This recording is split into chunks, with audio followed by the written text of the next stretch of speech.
everyone, and welcome to Power Lunch Live. I'm Andrea Swedan, founder of Altitude Connections, and I'm so thrilled to have you joining us today. It's also my absolute pleasure to welcome today's guest, Mrs. Vickie Joseph. She's a serial entrepreneur, creator, designer, philanthropist, and the brilliant mind behind V Kosmetik International. Born in Montreal to Haitian parents, Vickie has always been drawn to beauty, fashion, and innovation. She built VKI into a global multi-million dollar brand celebrating 50 shades of ethnicity.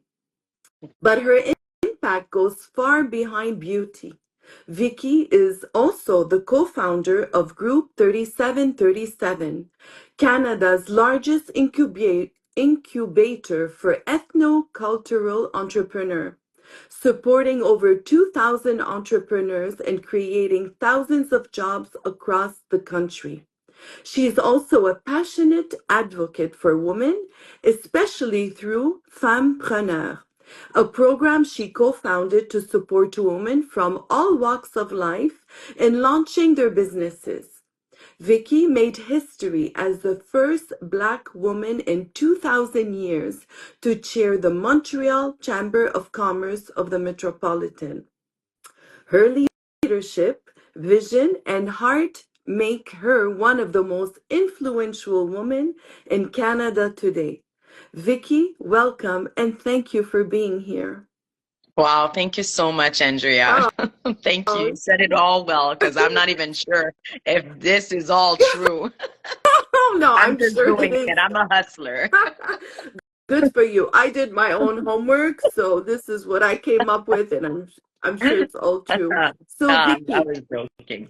I know. Vickie, your journey is so inspiring, from building a beauty empire to empowering thousands of entrepreneurs across Canada. To kick off things and to get us back to the beginning, what was the moment or experience that sparked your passion for entrepreneurship and led you to create V Kosmetik International? Oh my gosh, it's a long journey because I have started being in business like almost 20 years ago. Okay. So it's kind of like once I started in business, it was because of a certain situation, which was, if I'm not going to go back to the whole story because we only have like 30 minutes, Right. but there was a situation of like discrimination that created that, like that space. So that's when I started, being an entrepreneur. So this is how it started.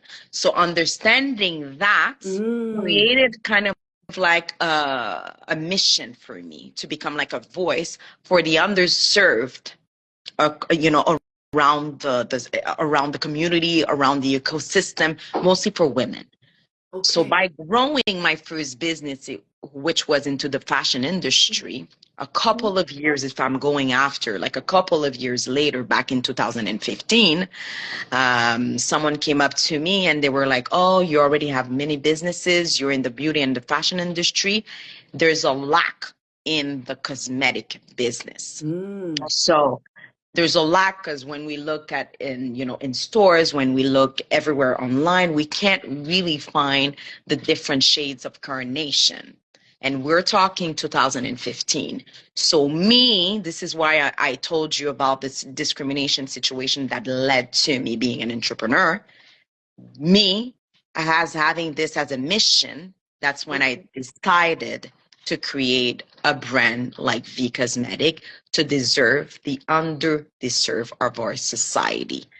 So where V Kosmetik was born. And there was another situation actually which coincided with the fact that that person came up to me to create that brand.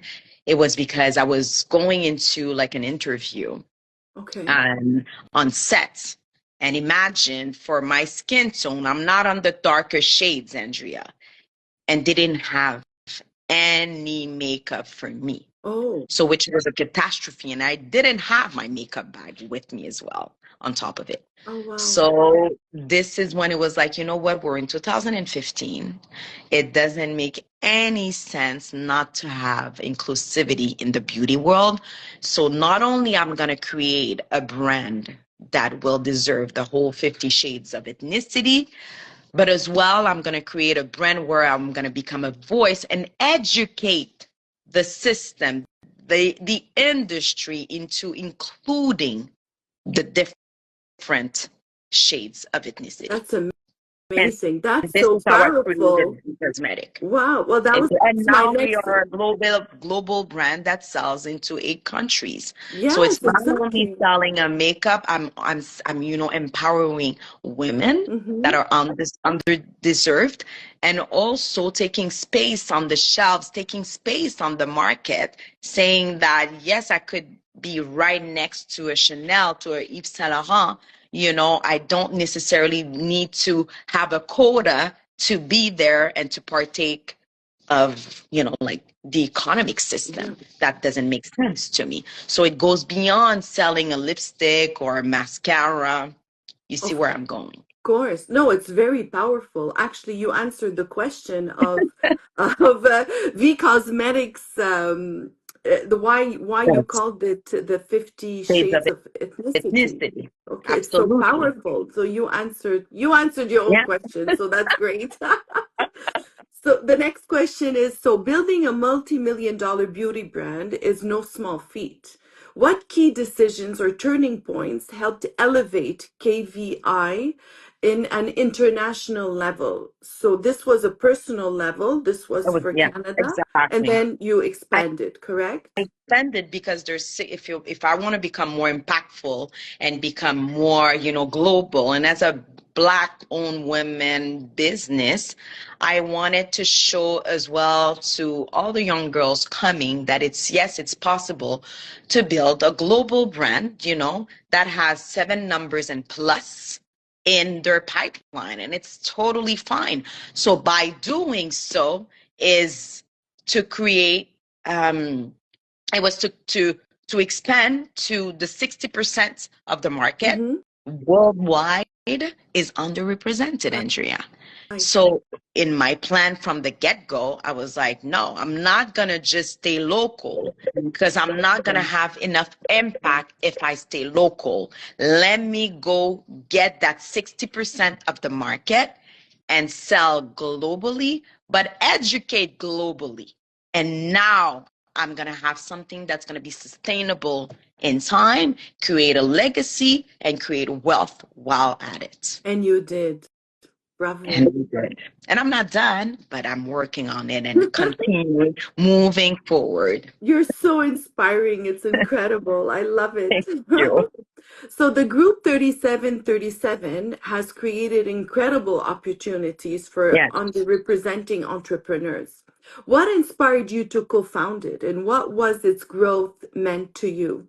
Tell us Yes. a little Well, bit it's about the Group 3737. yes, it started like already now 12 years ago. It was in March Mm. 2012. So it was actually more than 12 years. It's almost 13 years that we've created Groupe 3737.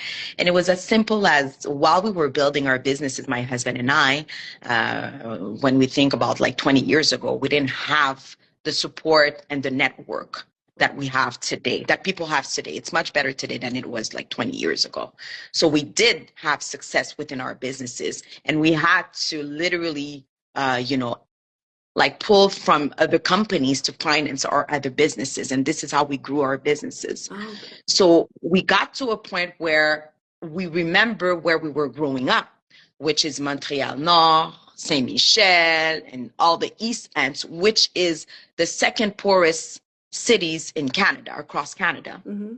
So while we were, having some success within our businesses, my husband was like, you know what? It's either, we look at where we grew up and we leave our communities deserted like this, or we do something more meaningful and why don't we create like kind of like it is an incubator, Right. but an ecosystem that Mm-hmm. will definitely help develop those entrepreneurs into a real successful ones through education and through, giving them knowledge or giving them funds and, just helping them having Tools. like some security, some, tools to Right. help them build their businesses. And this is how Groupe 37 was created. Okay. And through Fempreneur, your support to women facing through challenges. Why was it so important for you to create a space specifically for these women? Is it that's linked to group It's concept?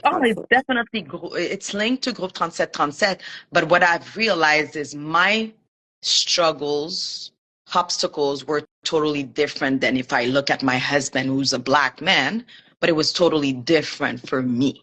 So not only women already in general are in disadvantage in business, Right. compared to, let's say, women of being immigrant. So Mm-hmm. that's why I was like, we have different challenges. So I have to create a specific program that will help enrich their, like their base, their knowledge, and differently, because we're talking mostly mindset within our communities. We're talking, like, to go at it and go get more And opportunity, create your make own changes. and make changes. So Yes. this is why I was like, we need to create Fempreneur. And it's not, let's get it really clear and straight. It's not only for Black people. It's really for the underserved of our society, and the ones that are, like all the immigrants are, that doesn't have access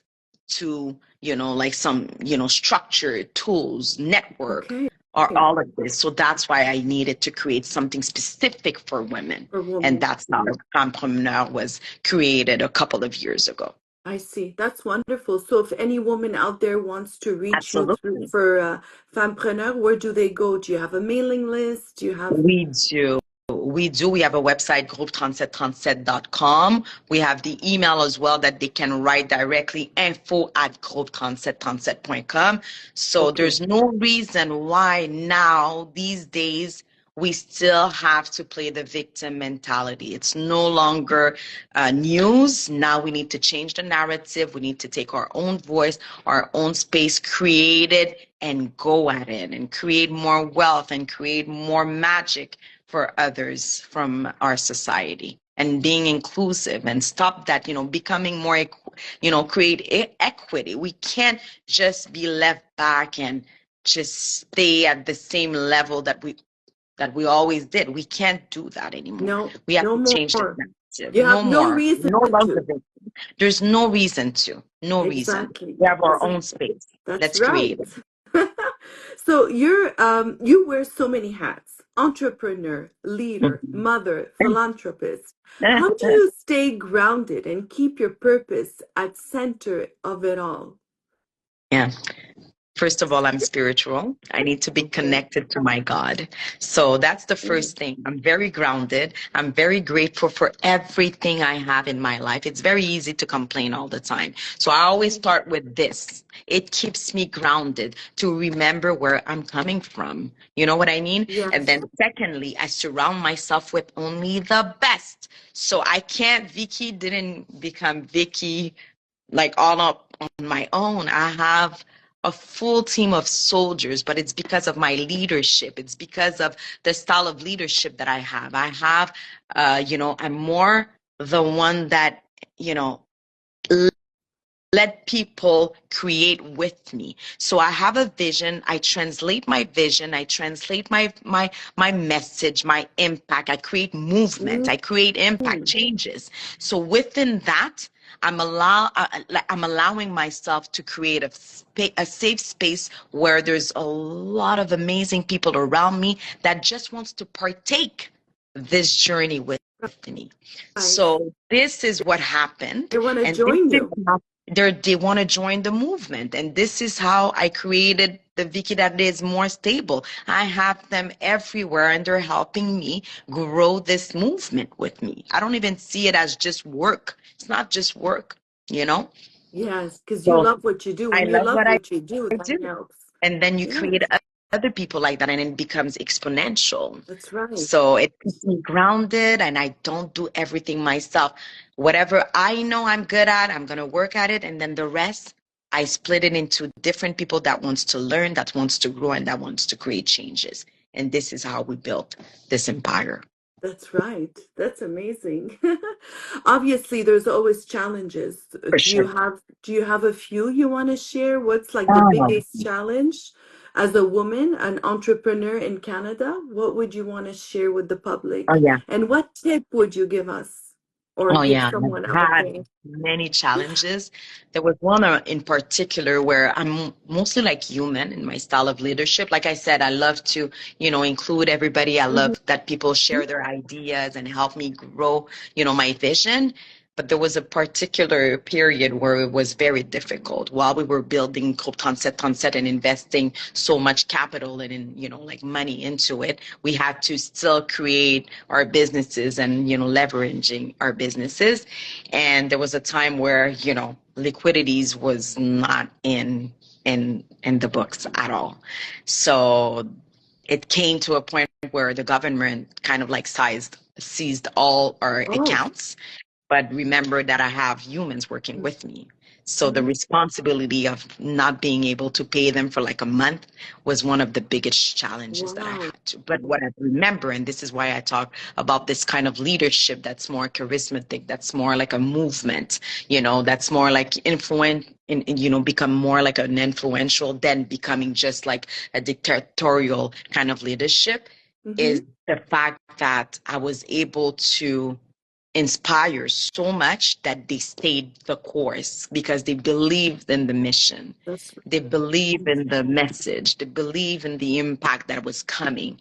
Okay. So they stayed Okay. with me. And but they also They watched you. They also watched watched you how to me, be and a I was always leader. very transparent, very Right. honest with them. And you didn't give up on them. You stayed, you Never. I resisted. stayed. I That- resisted. That's And right. that's why I'm telling young girls, never give up. Like never, even if the route, seems so dark and it seems like, there's no other option than just to stop, never stop, because this is where, you're gonna cross that line and the door will open. From That's the right. moment you think it's gonna be a no, that's when, the door will Open. open. Yes, you have to listen to the You signs have to around you. listen to the signs around you. Never, Okay. never, never give up. Never. Love that. Love that. And Discipline is everything. it does. Of course. It changes your whole mindset. Absolutely. Already Absolutely. you're very positive, so that's already in your DNA, so that Absolutely. helps. So you made history as the first Black woman to chair the Mhm. board of Montreal Chamber of Commerce. Tell us about that. Wow, I that's remember that was history. like, it started like, I would say, it came as a surprise because I was on the chamber board Okay, for the past 8 years, right? And after I would say maybe 3 years, they asked me to join the executive committee. I was like, okay, fantastic, great, because okay. I guess they love my idea, they love my leadership, they love my disruptive thoughts. I'm very different from everybody that's sitting at the table. And then, like I would say, 2 years after, they asked me to become vice president. So I was like, oh my gosh, okay, well, yeah, great. But for me, again, with the way society treats us, that was going to be it. That was it. Okay, I don't think I can go president because I think it's enough for them if they have me as the vice president. And then they asked me, no, you're going to become the next president of the chamber Wow. because we deserve it. And I think we need a voice of change. And this is how it happened. And it was a shock, but at the same time, I was kind of like fighting for this because I needed to create like a different narrative. I needed to create a different perspective and bring a new voice to the table. And, and this is how it happened. That's Literally, because of the way I am, I stayed the course. I stayed authentic to myself. I stayed authentic to my ideas, vision, thoughts, and how I want to change things in life. And, mhm. the impact that I want to have. And this is what brought me to become a president of the Chamber of Commerce of Montreal. That's why you got to Absolutely. be And you also voice disruptive. You out. got And to I own think yourself. because it's very intimidating sitting at those tables, right? And I it could be, and then you can just shut down from the world and That's not, right. using your voice. But I was like, no, I can't do that. I'm still gonna speak my mind. I'm still gonna become strategic, and I'm still gonna, become the next person that's influential at the table. That's incredible. So you envisioned it. I You did, but manifested it. not necessarily becoming the president. I just wanted to have an impact and influence at Okay. the table to change the course. That was it. Okay. So when it came, Because I it was wasn't never overwhelming. sure, because it's so big. The Chamber of Commerce of Montreal is so big, and it was just not even in my mind that they would take one day. We were talking about it Hmm. eventually, but I was like, maybe it's going to take a longer time, and then no, they saw something in me that could take charge Take of that position. time. That's amazing. Thank Congratulations. you. Well done. Thank you. Well done. All right, Vickie, you tell us what's next. Any new Ooh. initiatives Oh or yeah. dreams you're currently working on, and what's exciting that you would like to share with us? Yeah, two things actually. Hmm. Right now I'm still continuing my journey into changing the lives of women. Okay. So still empowering women, as people know. So I'm coaching women now. I'm mentoring women. I love to say more mentoring them. So I kind of like have that whole platform of master classes that I'm offering to women right now who wants to scale to the next level and to the next step. Okay. And this is with Vickie, and it's called the butterfly effect. So coming from zero to millions. So I this is what love I do. it. And the $1 million mindset, the $1 million business. And this is what Vickie's working on. I have masterclasses for beauty as well. But what's mostly touching into that, if we're going into that vein, is to help younger girls Yes. into building themselves, their self-esteem, and knowing what's out there and preparing themselves for the world and achieving their dreams and unlocking their full potential. So I've created a foundation called V Cares to Okay. help young girls, and working with young girls as of 7 years old, Oh, because this wow. is where it starts, when they're starting to become broken. So I'm Hmm. taking them and mixing them with companies already, like real workshops, and building them from one step at a time into becoming the next entrepreneurs, and into taking the next step of the world and taking their space and using their voices. So it's called V Cares, and it's launching very soon. We're already soft launching it, Okay. launched it, but the big launch is in September. So this is what That's I'm working amazing. Wow. Now I'm breathless. on. That's amazing. And that touches my heart because I'm a big supporter for women as well, and for female, and especially for the young generation. There's this stereotype that Yeah. you need to look a certain way and Way, act a certain way and behave a certain way. talk a But certain way. yes, yes. So that's very dear to my heart. And if you need any support whatsoever, or even me announcing it on our newsletter Thank or platform, you. please let us know. And how do people reach out to that? Do you have a newsletter, or they just follow Thank you on social you. media? They can Okay. follow us on social media at either my page, Vickie Joseph, but with IE, Vickie Okay. Joseph, or if you go on the vcares.ca website, you're gonna have all the information. And for my, master classes, it's nextlevelwithvickie.com. But you have all of these information on my Instagram page, on TikTok, which is Vickie Joseph, and then you're gonna have all the information right there. Amazing, amazing. Anyhow, this podcast is going to be transferred to Spotify and YouTube. Oh, So good. if anybody has any questions, just DM me or Vicky, and we'd be more than happy to help and Thank support. you, Andrea. Vicky, I want to take a moment to say thank you with your busy time and life that you managed, and you offered us half an hour. Thank Thank you so, so you so much. much. It was a I'm very pleasure. grateful. I can't wait to see you next Yes, week. Take care. take care. Bye, Bye. everyone. Bye. Bye. Thank you.